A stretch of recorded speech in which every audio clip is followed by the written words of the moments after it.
This is a Renegade Media Network podcast.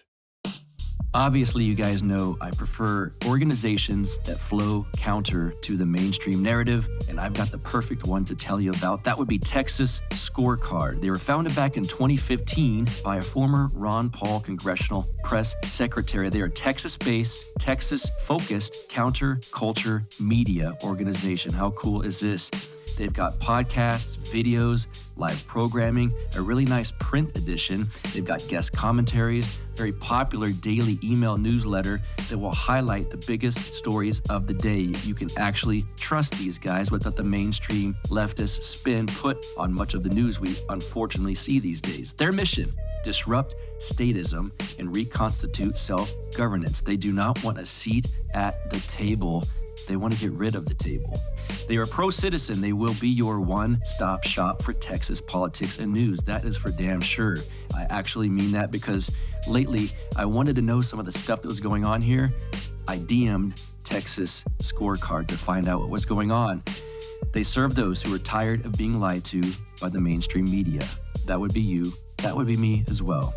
They do not align with any party. They work hard to hold lawmakers on both sides of the aisle accountable. Their reporting was directly responsible for taking down the corrupt Republican Speaker of the House, Dennis Bonnen. And check this out. The coolest part of this: nonprofit, no paywalls. All of the reporting is always free. You can find them on any social media channel by searching Texas Scorecard. Facebook.com/Texas Scorecard, Twitter @Texas Scorecard, and then they're on YouTube as well, YouTube.com/Texas Scorecard. You can find their free daily newsletter. Sign up for it over at TexasMinute.com. Go check out Texas Scorecard. You will not be disappointed. You are now listening to the Counterflow Podcast, a place for dissonant voices and unapproved opinions. You get split in fucking half, but I call him the hologram graph. But I am the center inside the placenta of math. You clash with cyanide gas and die fast. Rhythmical equivalent of solids, liquid and gas. We smash your sinus with the power of Lorditis. But I am the virus inside of the iris of Cyrus. Here is your host and humble narrator, Buck Johnson. What's up, you guys? Welcome back once again to the Counterflow Podcast. Great to have you with me. I hope you guys had a wonderful Thanksgiving. I definitely did. Those of you who know me well, you know I was in a very good mood after that Raiders-Cowboys game. What a day. What a day that was. I was at work, and like most of you know, I am a firefighter, and it's still, events like Thanksgiving are fun at the fire station. It's a family-type environment. In fact, some family members of some of my coworkers were up there with us, and it was a great time. They ate with us and lots of good food. And of course, like I mentioned already, what a game. What a game. Sorry, Cowboy fans. So we're getting awfully close to the time where I will be flying to Mexico to take part in the Sayulita Super Spreader. There's a few reasons I'm bringing that up now. One, because I want you to go there. It's getting close to time to do this thing. But my guest today, maybe she'll be there. We talk about that here in this interview. You know why? Because she lives there. What a coincidence. What a small world. Meghan Murphy has relocated from Canada to Sayulita, Mexico. I'm going to read you the description of this event just to kind of whet your appetites a bit. I've been talking about it the last several shows. I'll close out the show kind of doing an advertisement for it, but I want you to think about joining us down in Mexico.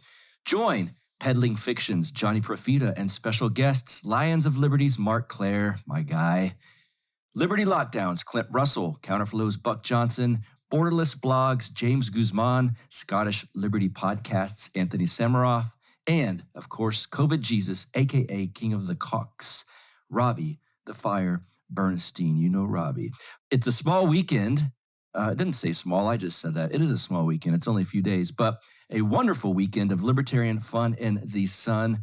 The event takes place in Sayulita, a small surf town about 45 minutes north of Puerto Vallarta, Mexico, where, for all intents and purposes, COVID ceases to exist. There will be multiple live podcasts, talks, stand-up comedy, and countless shenanigans taking place, all with audience participation. There's a VIP night that Friday. Saturday, just check this out.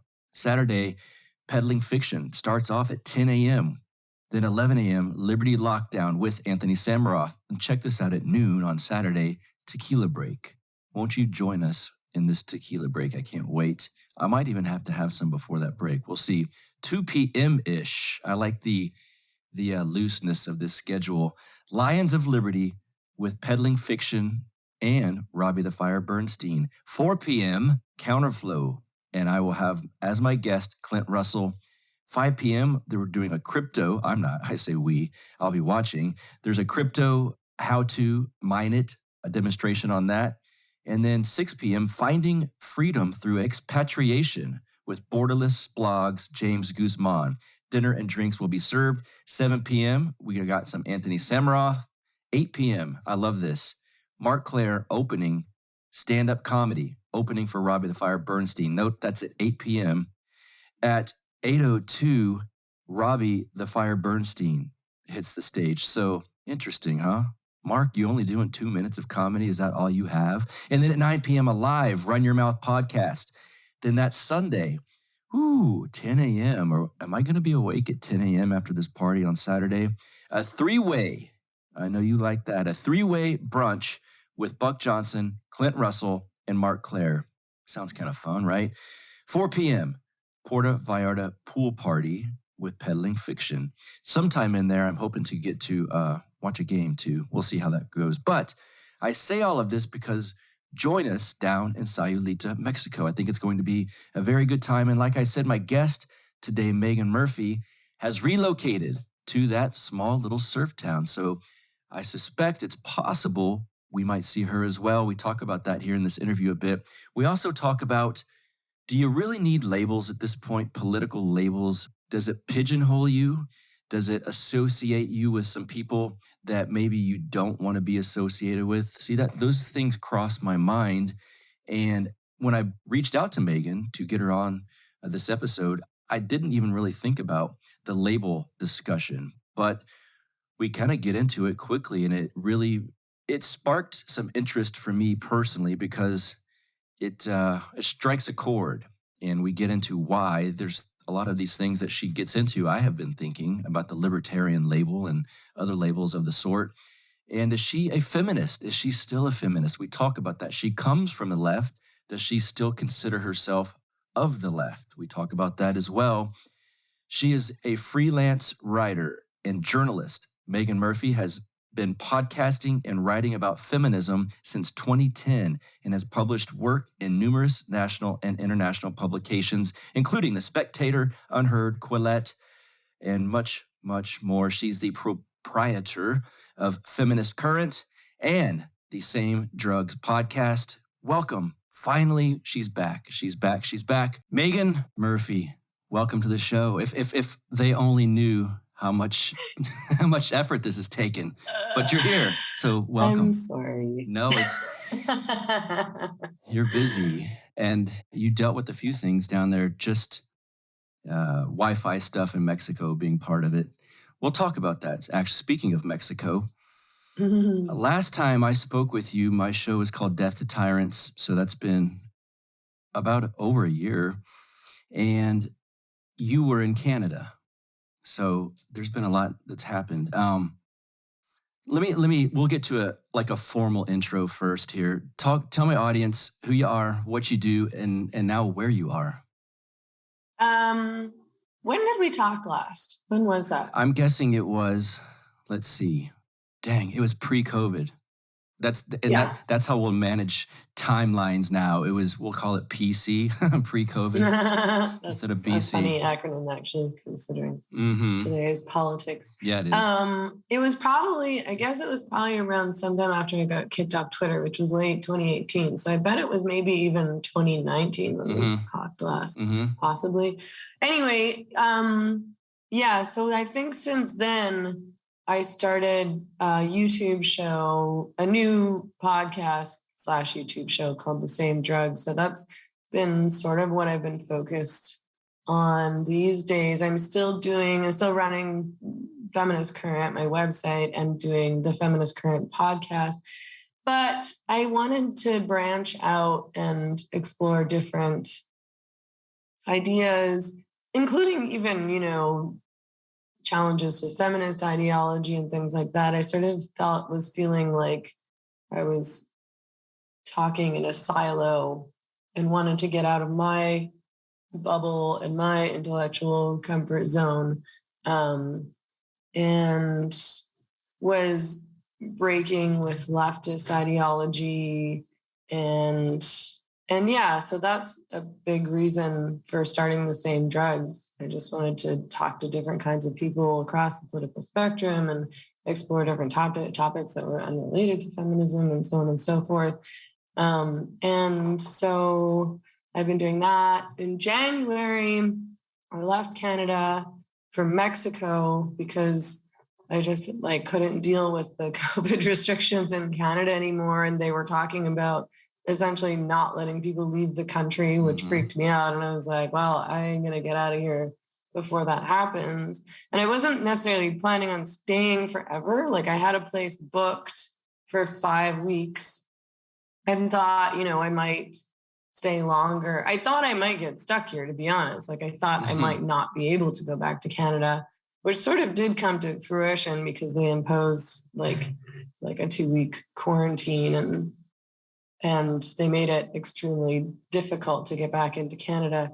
But I was much happier here and I liked it better. I liked being free and being able to be around other human beings and touch other people and operate like normal. And so when I got here, everything was normal pretty much. People were operating as usual. Still packed into bars and socializing and hugging and dancing and singing and sharing food and drinks. And it was great. And I made friends here. People are super friendly here. It's easy to meet people. And decided that I didn't want to come home. I kind of just kept extending my stay and extending my stay and extending my stay. And at a certain point, I was like, I don't think I want to go back to Canada. And I don't really have to. I kind of I had my dog here. I had abandoned my apartment in Vancouver, essentially. So I didn't really have any stuff. But, it was okay. I had what I needed. And I still, I went back for a few weeks in June because I had to deal with errands, essentially. I had lost, or rather had stolen my driver's license and my bank cards and my credit cards and all that. So I had to come back to Vancouver to get my ID, my driver's license. I had to renew my US passport. So I had to come back to Vancouver to deal with that. I have US citizenship also. I have Canadian and US citizenship. Thank God.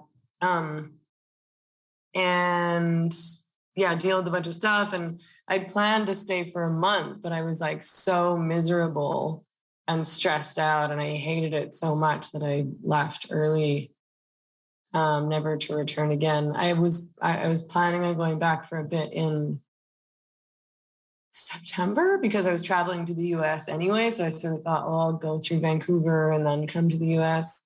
And 2 days before my flight to Vancouver, I canceled it because I was having so much anxiety about going. I was worried I'd get stuck there, they'd keep me there, that they'd quarantine me, that they wouldn't let me leave or something. And I just was no. So I don't know when I'll go back to Canada, to be honest. Maybe if something changes, but I don't know. I really hate it. And it wasn't, I hate all the COVID restrictions and I'm freaked out in terms of what the government is trying to do around limiting or restricting free speech on the internet.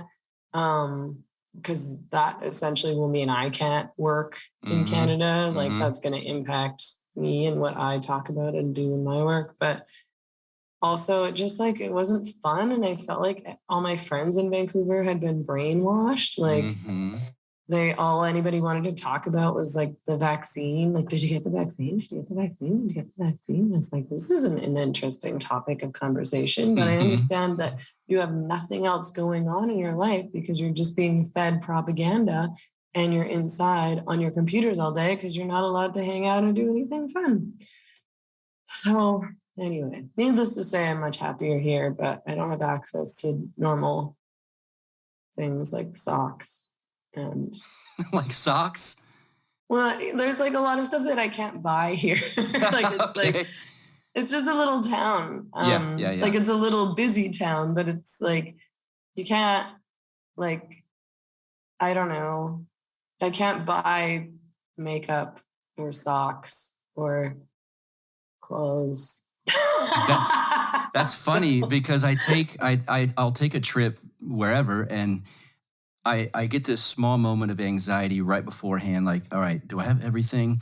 And then it always hits me, who cares? If you've got XYZ, mainly my wallet, you can buy anything you need when you arrive.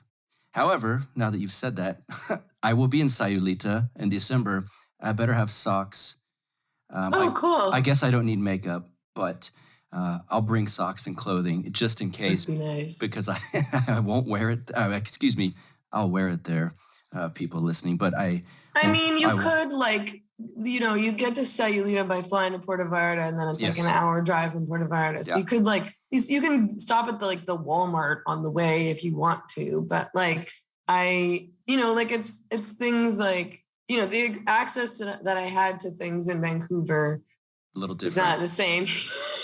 Obviously, right. Like it's like I can't get like the natural soap that I want, or like the natural dish detergent that I can't get. I mean, I could take a cab for 45 minutes to the mega superstore or whatever and buy some towels and some socks or something like that. But you can't access any of the bougie things that I'm used to being able to access in Vancouver. No oatmeal soap.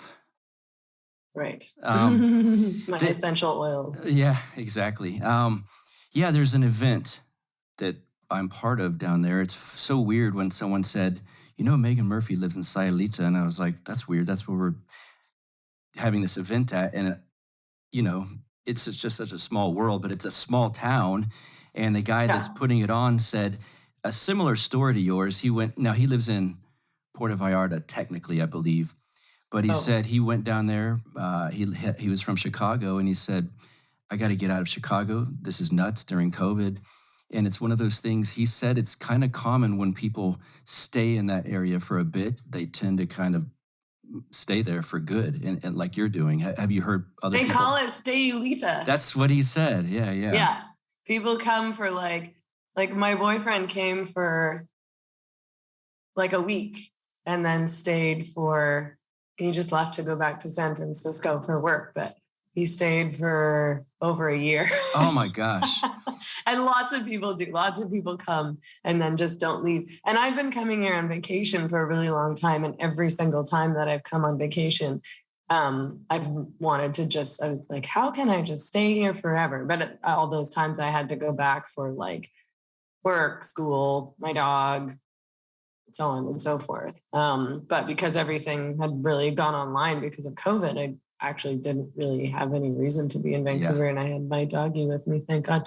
Who is this guy and what's the event? This is so interesting that you happen to be going to an event in Sayulita. I know. So it's called the Sayulita Super Spreader. And cool. Yeah. I bet you I have friends here who must know about it. The guy's name is Johnny Profita, and he has a podcast called Peddling Fiction. And it's basically going to be him, myself, a guy, Mark Clare from Lions of Liberty, a guy named Clint from a show called Liberty Lockdown. And we're basically going there to do kind of a loosely run podcast event that's more of a party.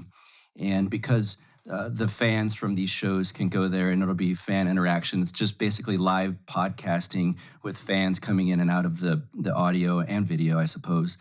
And it gives people that are in blue states, certainly, the feeling like, oh my God, I'm surrounded by like-minded people. It's not insane here. I don't have to wear a mask. I don't have to do this. Why didn't no one inform me of this?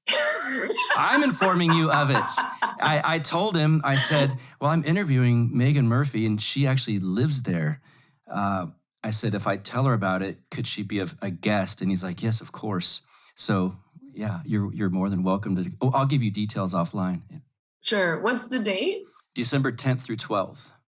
Okay, I'll be here. I'm going to the States December 1 to 6. Hey, then I'll be back otherwise. This is perfect. We can do this live there in Sayulita. It's at Hotel Isiri or something like that. It starts with a Y. YSURI, I believe. It looks nice on the website. Cool. Yeah. And he said, am I allowed to bring people? Yeah, bring people. Yes. I just know, I know people here who, there's other people here like me, basically, who ran away from Canada because of all the COVID lockdowns and mandates and, what struck them as a move towards totalitarianism. Well, they would be correct. Yeah, then we need more. Yeah, bring those people. Johnny's going to be, I hope, listening to this, and he's going to go, well, they're in now. And as I'm, fuck it, I'm saying it. We'll put you and your friends on the guest list. So yeah, that'd be fun. And if we can try some of this, when you were on Rogan, Ricea or something like that, this drink. Yeah. You got it. I'll bring some for you. Ricea. Yeah, Rogan seemed scared of it, but I look at it as I'm excited to take this challenge. I was so surprised at his response. So a lot of people here also think that I'm crazy because I drink Ricea. And it's not like I just drink Ricea. I drink a lot of Ricea. If I go out for the night, I just drink Ricea all night. I'll drink 10 shots of Ricea. You sip it, you don't shoot it. You would die if you tried to take a shot of Ricea. But I genuinely really like it. And and a lot of people are and I'm here, try some. And they're no fucking way. There are some people here who like it, but a lot of people here think I'm nuts too. But yeah, I couldn't believe how much he hated it. And then, in the interview that he did with Snoop recently, Snoop was what booze do you have here? Do you have anything I don't want a brown liquor. I want a clear liquor. And he's what's that? And Rogan's oh, you don't want that. That's turpentine from Mexico. And I was so mad because I was you had a chance to give Snoop Ricea and didn't take it. Is it the smell that gets people? Or it's moonshine, so it's really strong. I don't find that it smells bad, but I think you might smell it and it would smell like a super, super strong alcohol. And then when you taste it, you really have to sip it. Even if you take a big, I wouldn't, if I took a big gulp, I'd be but it's 100 proof. It's the state moonshine. But it's similar to mezcal. Okay. And there's different Riceas, and there's some that I really don't like, and then there's some that I really do like. I sort of like the smoother, fruitier ones, but there's ones that are sort of more smoky or acidic. And anyway, I'll bring you some. Yes. Okay. What's it made from? What's the agave plant? Oh, nice. Okay. Does it have that smoky taste what'd you just mention? Some of them do. Some mezcal. Some I've had Riceas that I find taste a bit like mezcal, and then some that don't. The ones that I like don't taste like mezcal. And I do like mezcal, but I don't like it as much as Ricea. I, oddly enough, find Ricea easier to drink than mezcal. Okay. I'm not even I'm not super into tequila. I don't know. It's not I just love drinking straight moonshine or straight hard alcohol. I like whiskey and scotch and Ricea, and that's pretty much it. I don't like vodka or gin or tequila. So I don't know what is happening with my taste buds, but. What's up, Counterflow audience? If you're listening to this show, obviously you're a person who cares about their liberty.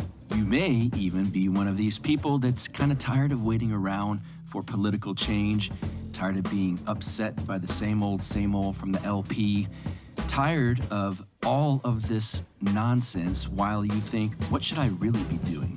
If you're ready to take matters into your own hands, then I want to tell you about a new community called the Nomad Network. The Nomad Network is the #1 community for liberty-minded people just like you and me who want to create freedom in their lifetime by focusing on the things that you can actually change: entrepreneurship, investment, and income mobility.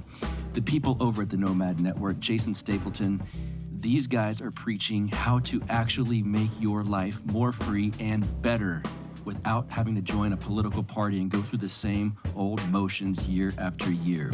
Whether you have an existing business, looking to start one, or simply want to network with other like-minded people, the Nomad Network is the place for you. The best part is, obviously, everyone likes this, it's free to join. You hear me? Free to join. Go to www.nomadnetwork.app/buck right now to see what everyone is talking about. That is www.nomadnetwork.app/buck to get your free account today. See you there. When Johnny put this thing together, the tagline on it said something in regards to Sayulita, where for all intents and purposes, COVID ceases to exist. Does it seem like that there, that no one really cares about that? Yeah, it's, yeah,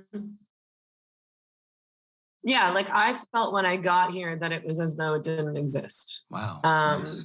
And it was really funny to me because people in Canada, you know, my friends in Vancouver acted like I was being like a psycho or some kind of dick or something, like I was going to Mexico and like partying while these like Mexicans were hiding in their houses from my COVID. But Mexicans didn't here, like the locals here do not give a shit about COVID. Like the only people who wear masks here are the rich tourists. Like you can tell who's like a bougie tourist because they're wearing a mask, because nobody who lives here, like none of the locals are doing that. Nobody was scared of COVID, and everybody was fine too. Like yeah. I knew I had friends here who had COVID before I got there, you know, like in November, December kind of thing, but everybody had, you know, pretty mild symptoms. Nobody had anything serious.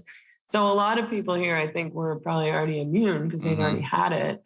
But just nobody was scared of it. Like it's totally, the fear is just totally from media propaganda, right? Yeah. So people in Canada were super freaked out. And also, you know, living in a Canadian bubble and living in their algorithm bubble. So assuming that everybody else in the world was operating as they were and hiding in their apartments, which was just, it's just not true. And it just goes to show how, you know, progressive Canadians, so people who live in Vancouver, like to think they're incredibly progressive people who are very aware and caring about what's going on in the world with so-called marginalized people, but they have no idea what's going on in the rest of the world. Right. They're just, they know what their friends tell them. They know what the CBC tells them. They know what they see in their Facebook feed, which is, you know, in a silo again, you know. Right. They just see what their friends think and nothing else. There is a show called Deborah Gets Red Pilled, and the point of it is a guy that's kind of in my political bubble, and his mother-in-law, who's a well-off progressive in the Bay Area of San Francisco. And I got to interview her. She's super sweet, which is, as you're aware of, you know, interviewing progressives, it can be contentious a lot of times because a lot of them aren't sweet. She really is. So I was able to ask her anything I wanted. And I said, when you walk around the Bay Area and you see people putting their kids in masks or masks on their kid's face walking around, does it ever occur to you that they're doing that to signal, like virtue signal, what a great parent they are and how they're with the hip thing? And she said, I've never even thought of it in those terms. And it hit me like, wow, it really is. We're looking at two different movies here, because that's all I see when I see someone with a kid in a mask, is that they're doing this just to signal that, oh my God, I'm proper and I'm on the right side of history, that kind of thing. Never even crossed her mind. Let me ask you this about your friends in Canada, or the people you know in Canada. Do they seem down, depressed, saddened over 2020? The progressive ones that you said were kind of all they did was talk about the vaccine and whatnot. Yeah, nobody seemed happy. Nobody seemed full of joy. Nobody seemed to be having any fun. People are full of anxiety.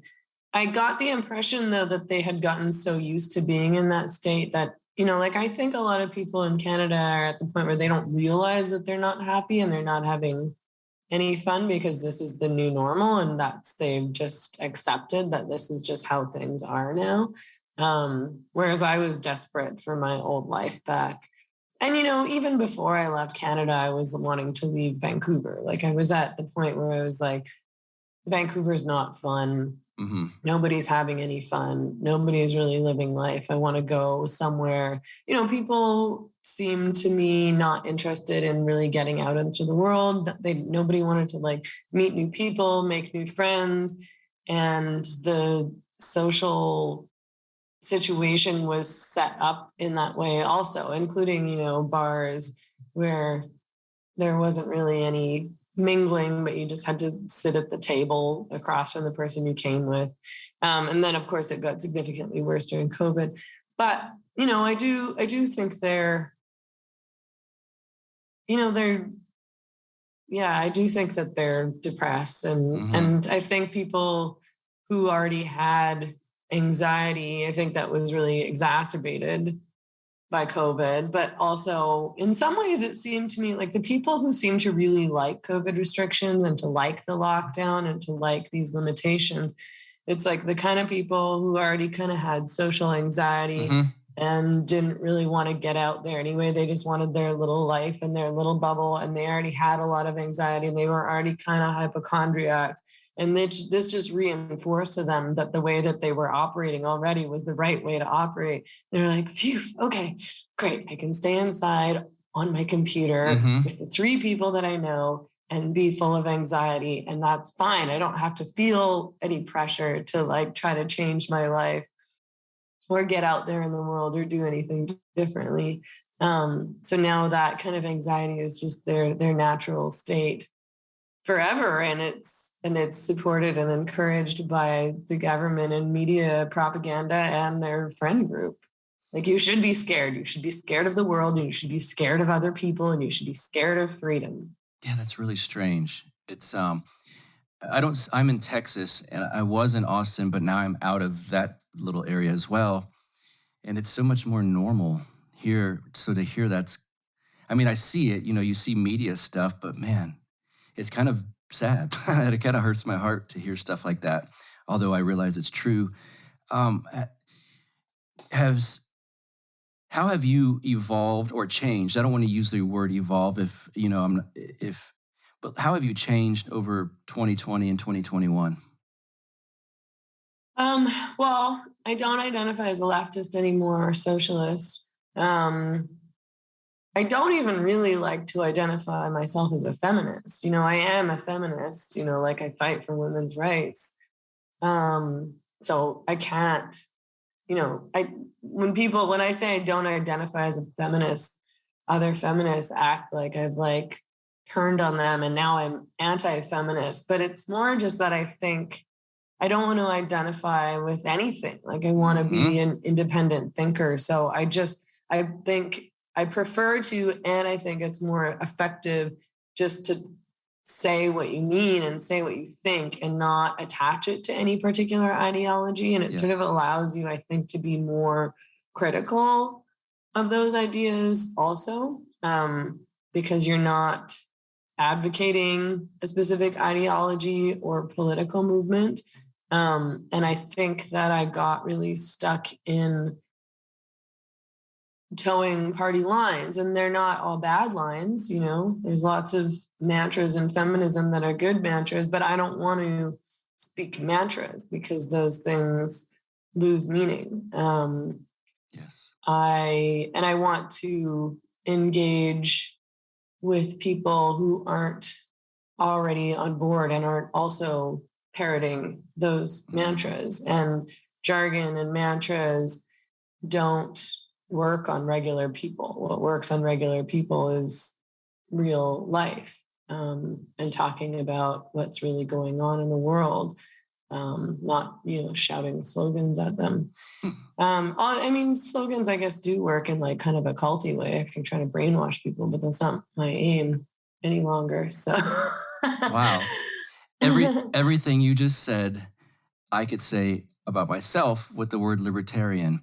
I would also include that there's people that use that word that now I look at and I don't want to be associated with. And I'm sure that you feel the same way about feminism, I would guess.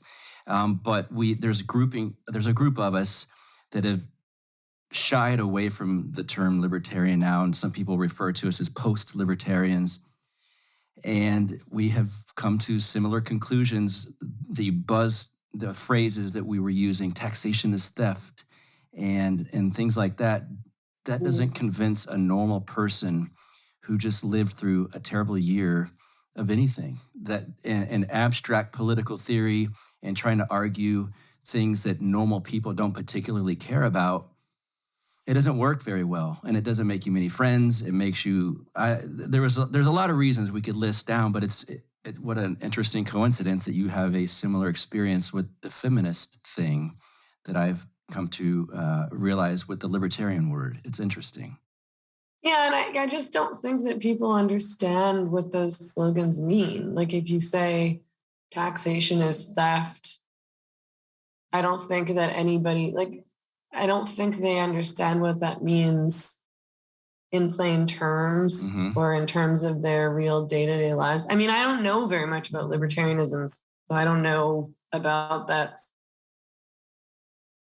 At least said that I think I lean closer to libertarianism than any other political ideology now, but I would never identify as a libertarian.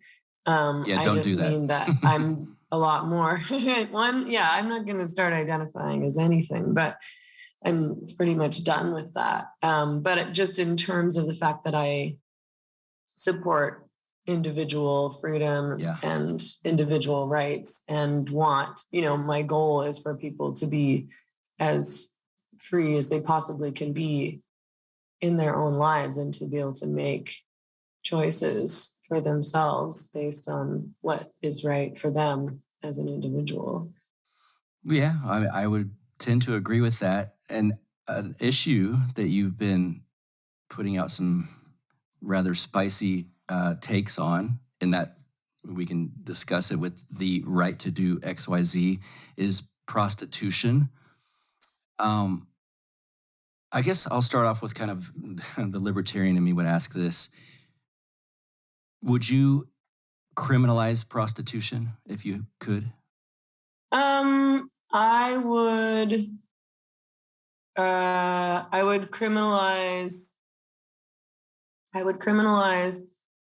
the purchase. I mean, what I've advocated for all along with regard to prostitution is the Nordic model, and I still do advocate the Nordic model. So I still do think that brothel owners, pimps, traffickers, and johns should be criminalized because I think that constitutes exploitation. And while I want free choice, I don't think that people have the free choice to harm or abuse or exploit or enslave other people.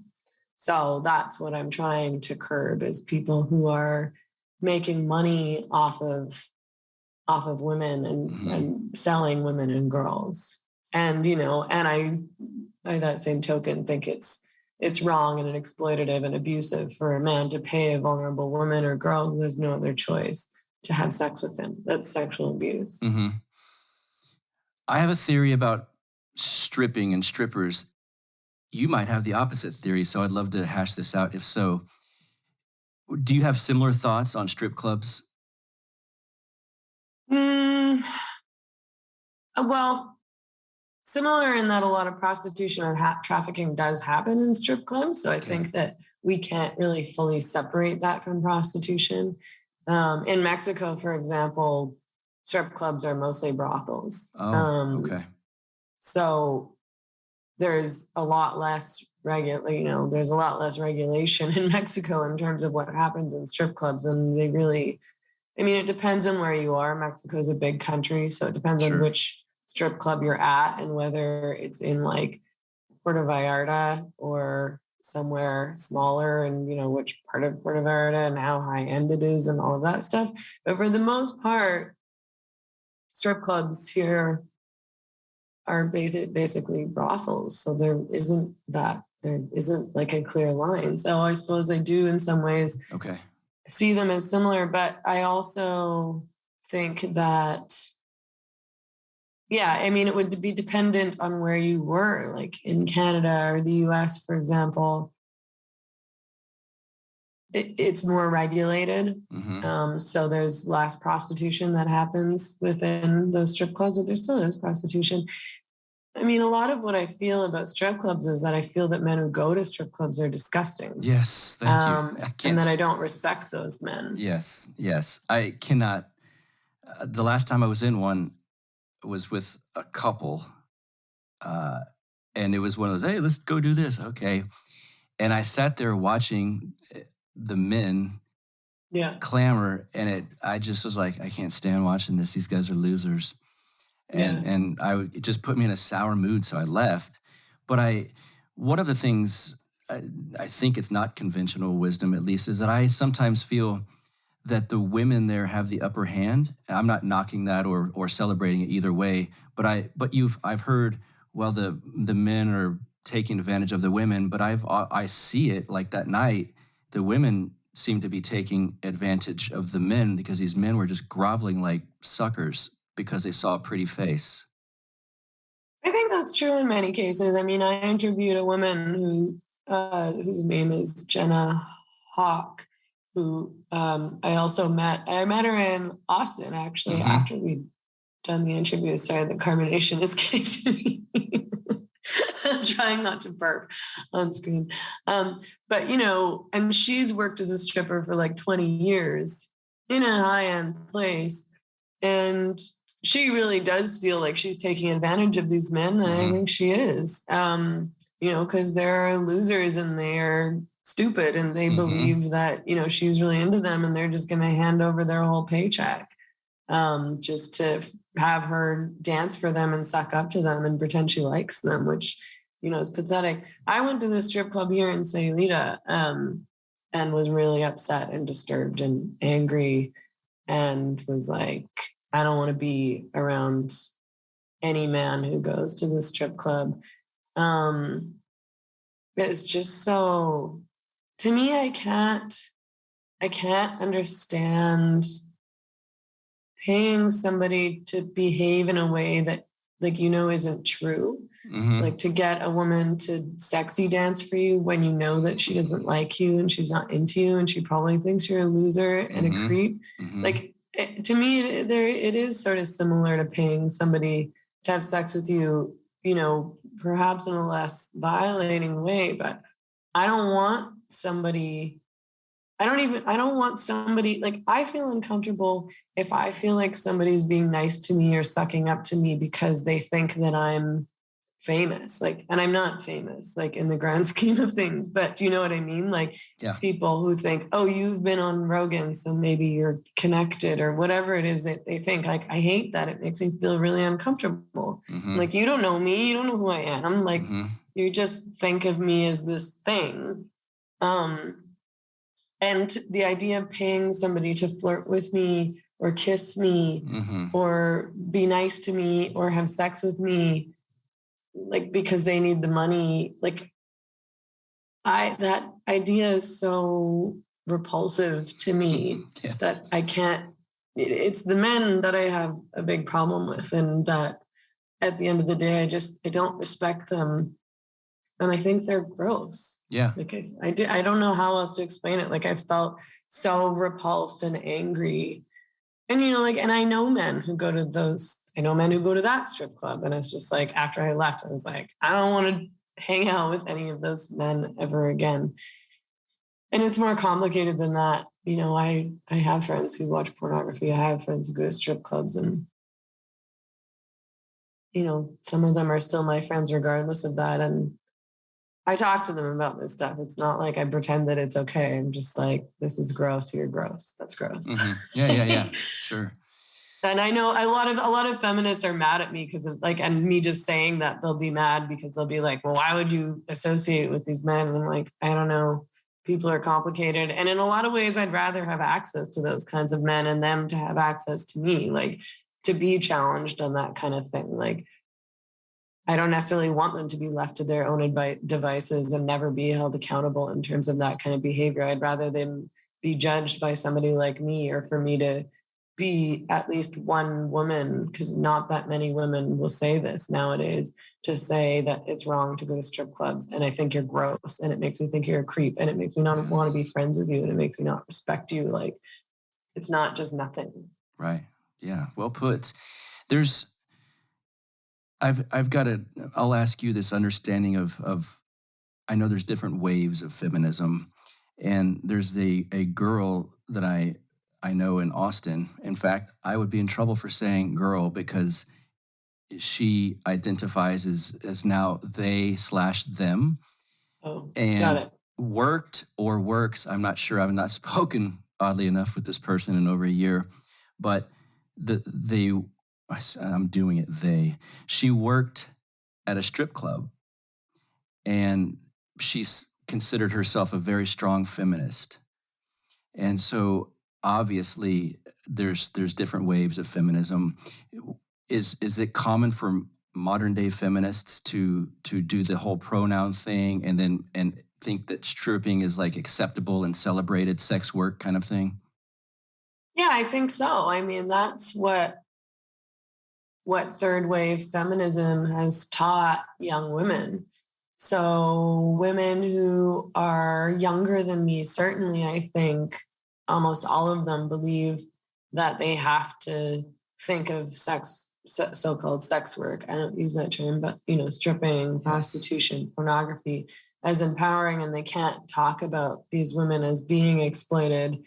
They have to talk about them as being empowered. Yes. I know that when I talk about these things to women, a lot of them will be like, oh my God, thank God that you said that. This is how I feel, but I feel like I can't say that. You're not supposed to say that anymore. You're not supposed to straight up say, like, I don't think prostitution's a good thing. Not just for women, but for society. Yes. Same with pornography, same with strip clubs. Women who are my age and older more so will be like, oh, thank God you said that, because the dominant narrative is controlled by third wave feminist ideology and youth. A lot of the women who talk about feminism online are young. They're like in their 20s, and they don't have a background, and they don't know about second wave feminism. They don't know about first wave feminism. They don't know about radical feminism. All they've been exposed to is this modern version of feminism that is, really quite empty, but also really quite ideological. Like, it's not really in touch with what real women are contending with. Like, they think that they know sex workers because their friend has an OnlyFans account, but they don't know women who worked on the downtown east side since they were 13 years old, and I do. The best part about having PalomaVerdeCBD.com as a sponsor is not even that the products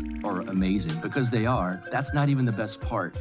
It's once you order these products and use them over and over, because I'm telling you that you're supporting a truly good couple, the people behind PalomaVerdeCBD.com, Carlos and Vanessa out of San Antonio. Very wonderful people, hardworking, and very much like-minded.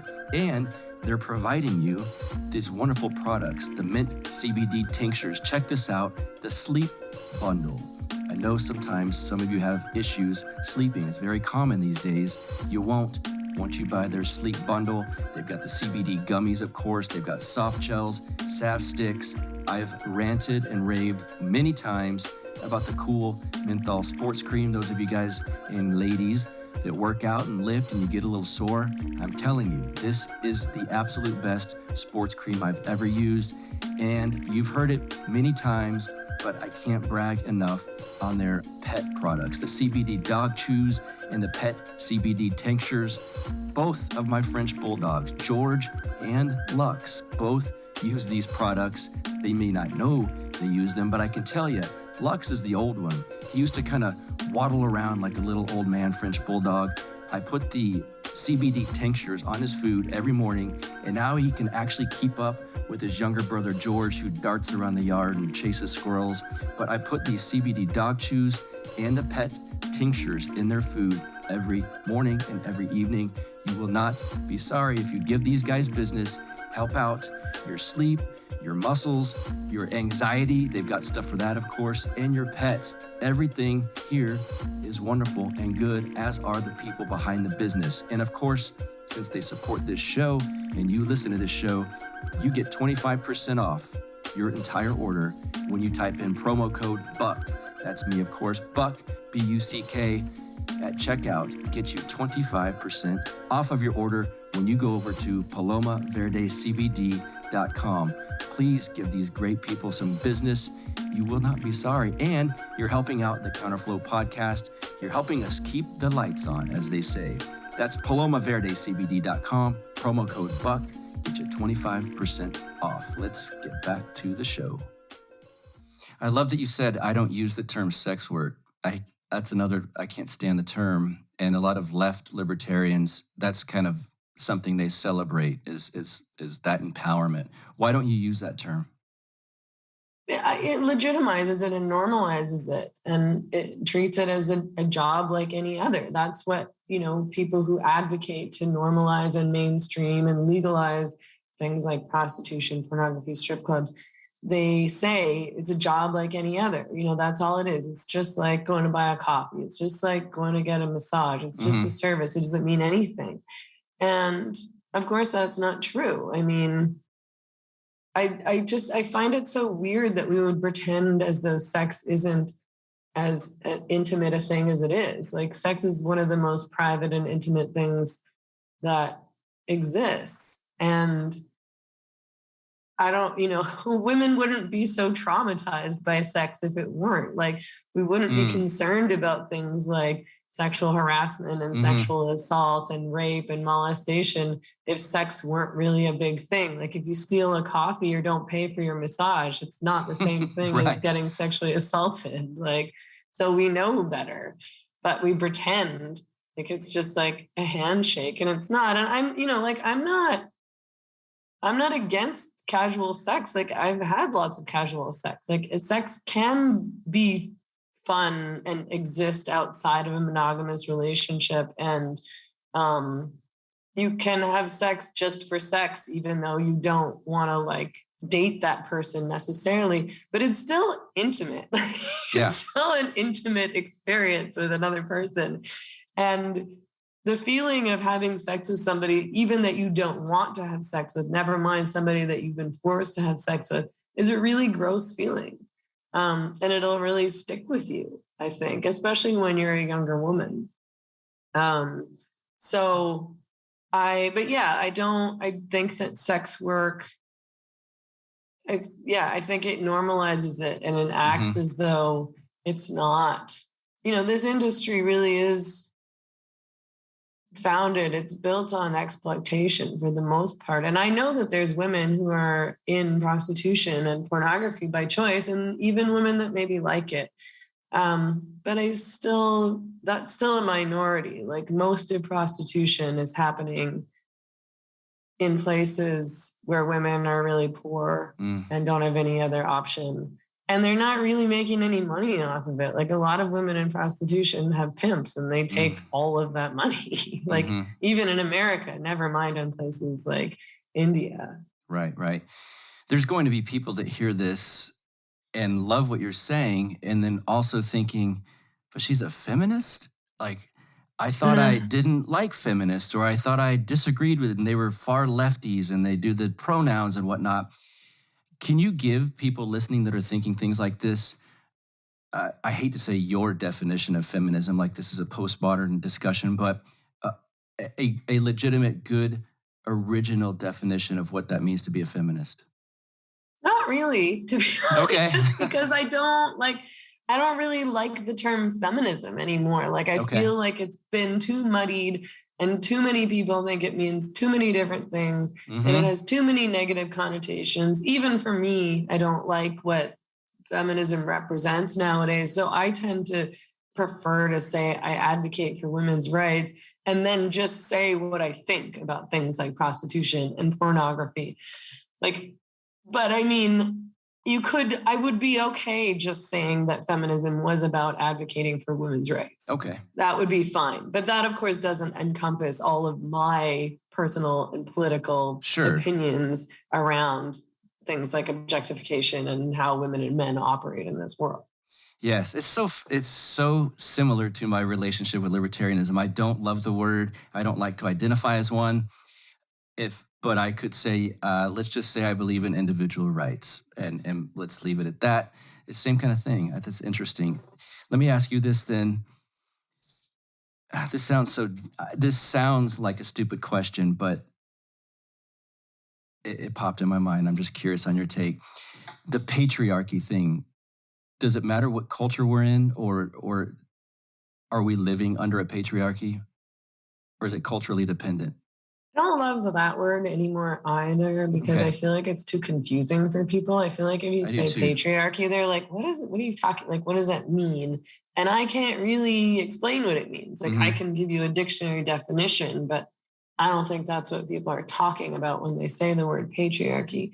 But I do think, there are really patriarchal cultures that exist in places like Saudi Arabia and Africa and India. And I wouldn't call Canada or the US a patriarchal culture. Right. Though I think, of course, there's lots of sexism that still goes on. And there's certainly a lot of male violence against women that happens. And misogyny, I don't like to use that term that much either, but I don't think that women are being controlled by men in our culture. So when I say there's patriarchal cultures, I'm thinking about places where they need permission from a male guardian to travel or drive or leave the house, or when girls aren't allowed to go to school, like when women really don't have any rights. And so I think, and also part of my reluctance to continue to label places like North America as patriarchal is because so many Western feminists, again, especially the young ones who are college students and overeducated and quite privileged relative to many others, middle upper class women, who want to pretend as though Canada's just as bad as other places, like Saudi Arabia, for example, and Afghanistan. And they won't talk about those women because they've been taught that as white women, they're not allowed to talk about other cultures. Right. So they want to be like, it's patriarchal everywhere. Yeah. Like, it's bad everywhere. And it's like, yeah, bad things really do happen everywhere. Bad things really do happen to women in Canada. There's still, in the US, like, women are murdered literally every single day because of domestic violence. Like, they're murdered every day by their partners in their homes. But it's not the same. It's not the same as having no rights. And to not be allowed to leave your house or go to school or leave the country without the permission of your father or your husband or your brother even. And where you're going to be like stoned to death because you got raped, or where you're going to be forced into marriage when you're 11 years old with an adult man. That's something quite different. And I think that we can obviously call that a patriarchal culture. Things are quite a lot better in the West, and quite a lot more nuanced. Women do have freedom in North America. I mean, as women, aside from things like COVID restrictions, which are applicable to everyone, to all of us. Yes, exactly. Women don't have different rights here than they do elsewhere. Here, I shouldn't say here, in Canada or the US. Sure. It's funny to see progressive lefty women advocating to cover your face up. It's like you look in third world countries, and I thought that was oppressive. Guess not. I don't want, you can answer this as carefully as you want. I don't want you to get in any trouble. I know that the trans thing has caused you issues in the past, certainly on Twitter and whatnot. The trans movement, whatever you want to call that in general, do you think it does harm to society? Oh, totally. Okay, so you're all open to say this then. Yeah. Good. Okay. I mean, I feel like it's literally 1984 where we're changing the meaning of words and we're mind fucking people into believing that reality isn't reality, and we're forcing them to say that what's real isn't real, that something standing right in front of them is not what it is. And so I think that's harmful. I think twisting language around to the point where it doesn't mean anything anymore is harmful, where, who knows what a woman is? We can't possibly define that word. It could just be anything, could be a man. Man and women don't mean anything anymore. There's no such thing as science or biology. There's just whatever delusions exist inside our head or preferences. I think it's extremely harmful to kids. Particularly kids who are being first socially transitioned in school without their parents' knowledge or consent, which leads them way too often to start puberty blockers, go on hormones. And almost all the kids who go on puberty blockers and hormones, statistics show, will go on to get so-called sex change surgeries, mastectomies, for example. And it's destroying their lives and bodies forever. And treating their parents as though they're enemies and bigots because they don't buy into that ideology, and they don't want their child to be transitioned before they have any idea what that means. And of course, I think it's incredibly harmful to women. I mean, we're seeing the destruction of all these hard fought for women's rights in the US and in Canada. We're seeing the destruction of women's sport. We're seeing men be allowed access to women's prisons and rape women in those prisons. And you want to talk about marginalized women, which progressives love to talk about. The women in prison are the most marginalized women in the whole country. Like, what women end up in prison? They're women who are poor, women who are often addicted, women who've probably experienced a lot of abuse, sexual abuse otherwise, women with mental health issues, women who are racialized, and they don't have a voice. You don't have rights in prison. Actually, you don't have rights in prison. You can't speak for yourself. And they're being forced to, they're being housed with these creepy male predators, and there's nothing they can do about it. It's horrific. And girls are being forced to share change rooms with boys and bathrooms with boys, and they can't say anything. And, I remember being a girl in elementary school and high school, and I was embarrassed to use the washroom around other girls or be in the change room around other girls because I was so insecure about my body and just generally insecure. Never mind having to share a bathroom or a change room with a boy. When you're a girl and you get your period, you're so scared that anybody's going to find out that you have your period. I'm going to leave class and everyone in the class is going to think I'm leaving class to go change my tampon. And that's so humiliating. Imagine having to do that in a bathroom with boys. Boys sexually harass girls in high school, and now they're allowed access to change rooms and bathrooms. I mean, it's just beyond. And on and on and on and on, access to women's shelters, all these places where women and girls are really, really vulnerable are the places that these men who want to identify as trans are accessing. Shelters for women who are escaping male violence, who've been abused. Shelters for women who are homeless and addicted and poor and have nowhere else to go. It's weird. I mentioned this, it hit me last time we spoke, and it's only become worse. All of these things that people like you and your lineage and the original feminist movement have fought for are being kind of pushed back in time by far leftists that are pretending they're progressive. The whole thing's weird, that are men of sorts. It's almost like the whole feminist thing of men are taking our rights away, men are doing this.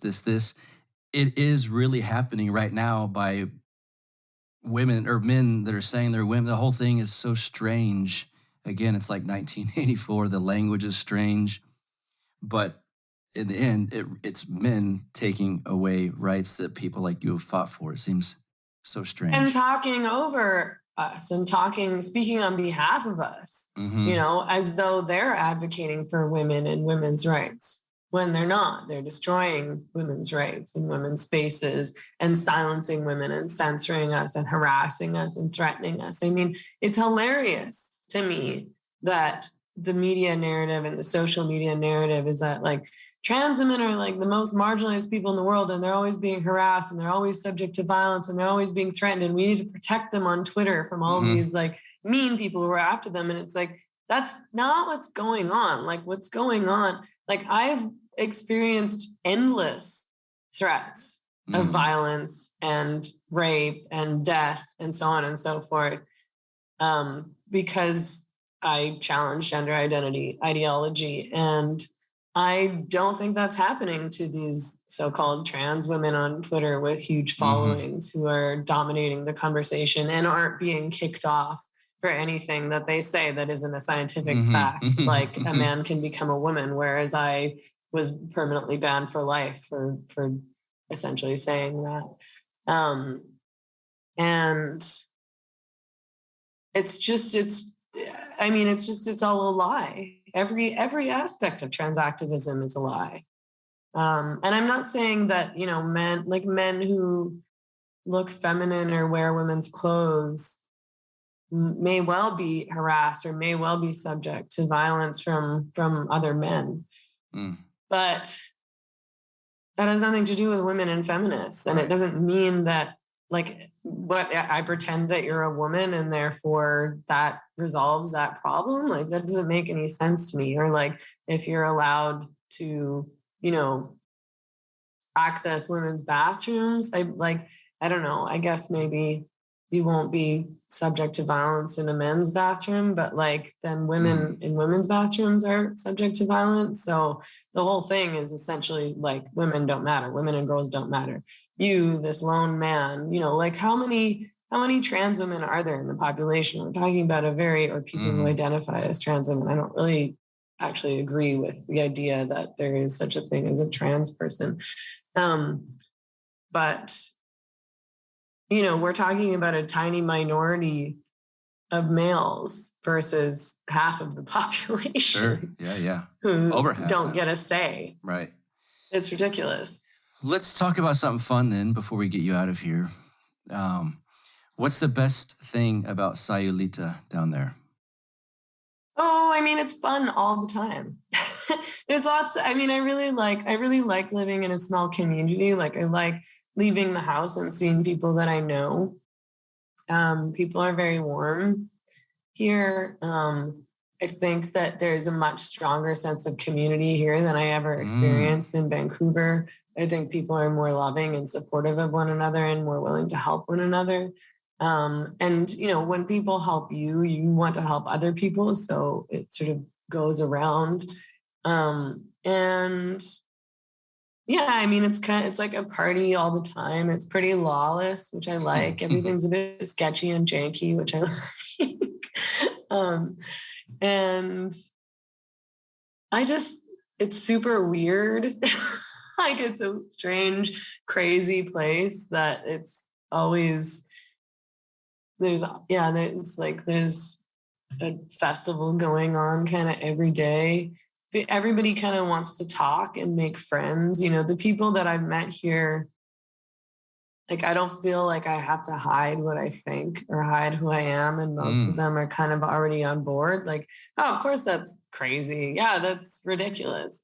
And even if people disagree, like I feel like it doesn't turn into a big thing. You just move on and you're still friends. And maybe you just talk about other things. Like it's just not, politics are not such a big deal here.